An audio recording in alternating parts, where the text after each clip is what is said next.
There you guys. Alright, we're doing an oil change on a Mitsubishi Lancer CE 1.8. Very easy job, very easy. Anyway, everyone's got their different methods, but tools needed. A couple of rags, 17mm for the sump plug, filter spanner, oil, and filter. Very easy. No, and also, sorry, pan. Okay, you're probably gonna, everyone will do this different, but you might need to if you want to do to catch the oil coming out the filter. But what I normally do is just drain the sump completely, a couple of minutes, and then move it over and undo the filter. Alright, so the way I started off, filler cap off, dipstick out, just rest it on the rag. We'll get underneath. Now I've got this supporter with jack stands, only because I'm too big to get under the bloody thing. Alright. I'll get a better angle for you. 17mm, so you can move that until you start to unscrew.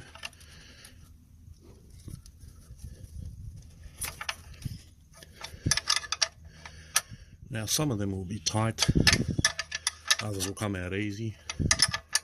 This one's, yeah, this sump has been hit a few times from the people that brought it off, but otherwise it's pretty good under here. Alright, I'll get in a better position.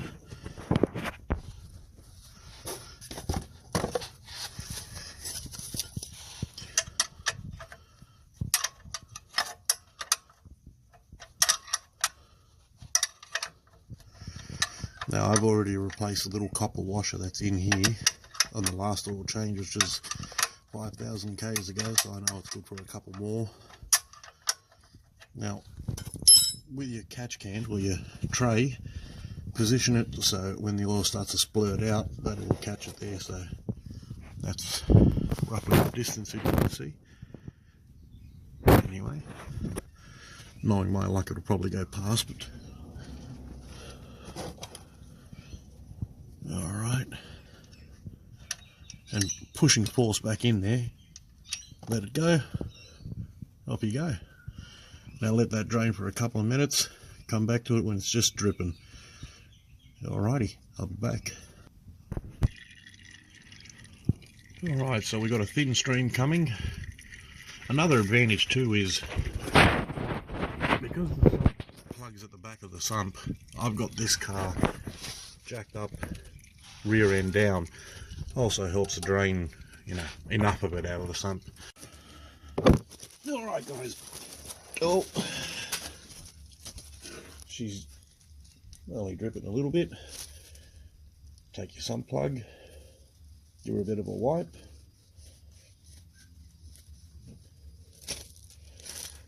Might as well wipe down the mating face. I'll move this so I don't put my rag in it like I normally do. There's the copper washer. Okay, give that a bit of a wipe. It'll drip, and put a rag under it just to catch it.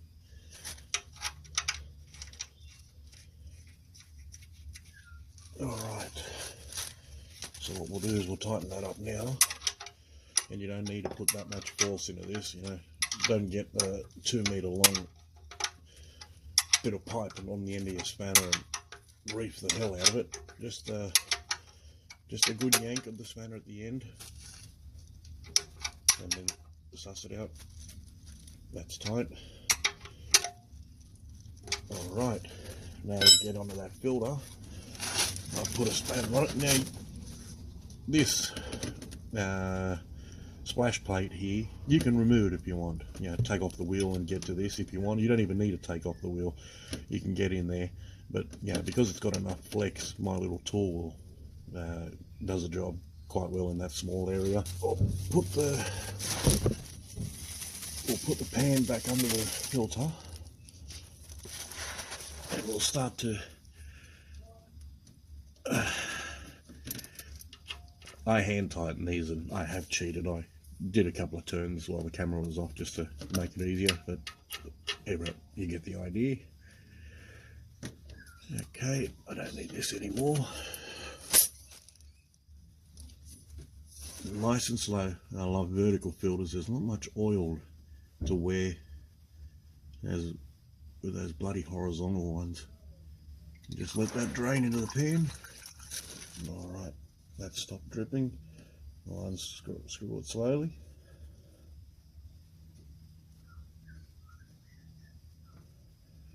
And my drain pan has a filter locator, so I just nearly dropped it everywhere. I just put it on that and let it drain into the pan itself.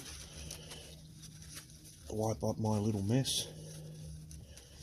At the start of the video, you probably would have noticed a big sheet of plastic down there. It's because I just spent the last 5 hours cleaning the driveway with a pressure washer.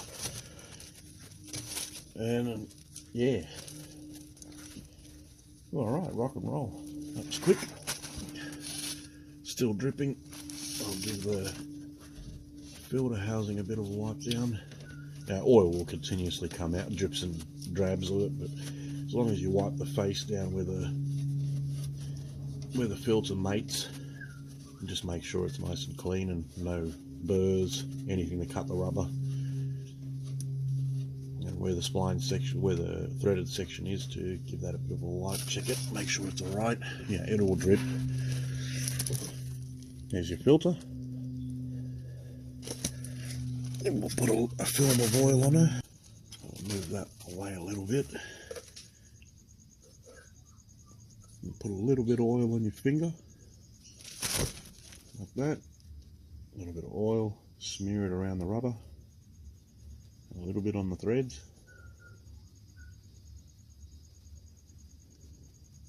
And I will pour a little bit into the old pan. Alright. Insert and turn.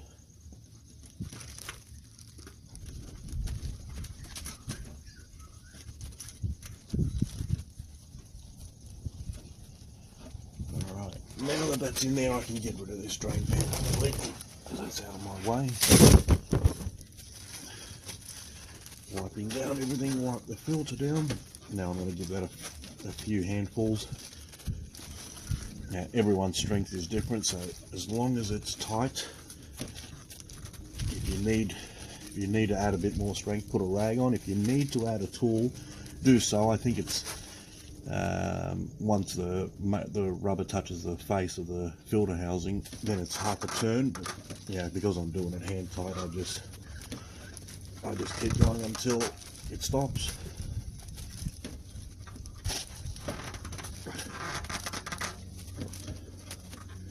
Giving it a wipe. Check it again. Okay, that's tight. Wipe it up. Check this. That's good. Then we shall go to the top. Guys, I wanted to just mention something I didn't say earlier. Before you, when you start to put the filter on, as you can see, that's the mating face there. Now when you put the filter on and you start turning it, make sure the filter's square. Just go easy by hand. It should just spin on like nothing, effortless. Just spin it on, and then as you get to tighten it, you should see the rubber start to squash up against the housing. Now that's important, making sure that the filter's on properly. If not, you'll know what's going to happen once you start the car. Alright, well anyway, we'll go back up to the top now. Alright guys, I'm back to the top now. So I've got my funnel in. There's another tool I forgot to add, funnel. And over there, measuring jug. That makes another job easier. Anyway, I'll come back to the owner's manual here. So, engine oil, 1.8, 3.5 litres, and with an oil filter, 300 mils, so 3.8. There you go, 3.8 litres. Now we know we've done everything at the bottom there, so we don't need to worry about oil coming out. So I'll go over here. This is a 2 litre jug. There we go.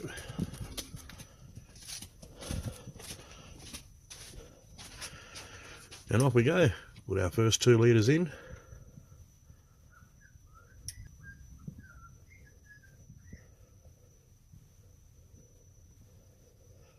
Alright, because we did put a little bit in the filter, I didn't fill it all up, so we'll make the last bit, what was it, 1.8, we'll put 1.6 litres in, and then I'll check it after start up. I've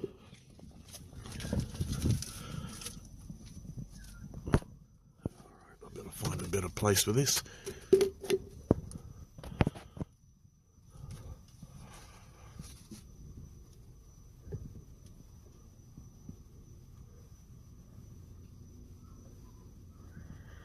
One, 12, 14, 16.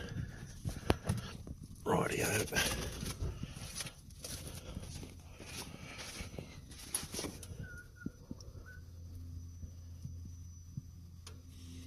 And there's your, well, that's 3.6 litres plus what I put in the filter.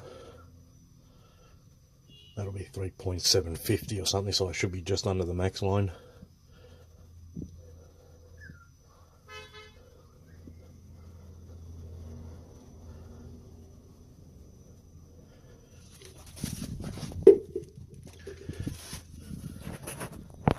Take your dipstick. I'm going to wipe this down, sorry guys. Now, because the car's not level, I'll just check it anyway, see where it comes up to.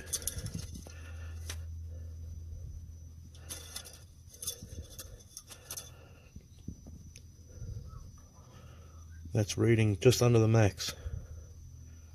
You can see, very good. Start up, it'll probably drop down to maybe just above half.